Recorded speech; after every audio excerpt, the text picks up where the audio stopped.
Compromise between members of Congress, we must first figure out the cause of the disagreement. The reason that members of Congress cannot work together is because the two political beliefs that make up Congress are too different. Democrats are not made to work well with Republicans and vice versa, but in order to find out why, we must learn the creation of the two political parties.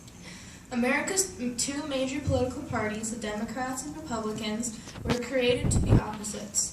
In the late 1700s, during the Jefferson-Adams election, the parties were created to persuade the vote. The two parties became known as the Federalists and the Democratic Republicans. The DR was opposed to a strong national government and money spending to create benefits for people. The Federalists relied on strong national government and money saving to ensure a domestic economy. The two political parties, now known as the Democrats and Republicans, are exact opposites, and unlike the popular phrase, opposites do not attract. I believe that in order to create a more balanced, respectable relationship between Congress, we must do two things: create an unequal balance of power and limit lobbyist persuasion. In England, one way to ensure progress in their political parties is to create an unbalance of power. The candidates for Prime Minister are voted upon, and the winner's house becomes the main holder of power between the parties. However, because the Prime Minister is voted upon, the power changes, ensuring that no party acts against the people and remains in power for too long.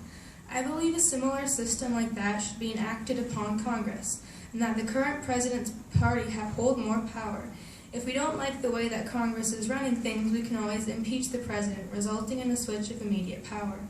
A second solution is to limit the persuasion that lobbyists have upon Congress members. Companies spend millions of dollars each year bribing members of Congress to vote a certain way. Cigarette companies will bribe senators into voting for it to be made legal to smoke in public places, and marijuana companies will bribe senators into voting for marijuana to be made legal. If we limit the amount of money a senator can accept from lobbyists, this will help Congress members vote for their own beliefs, and not for the money in their pockets.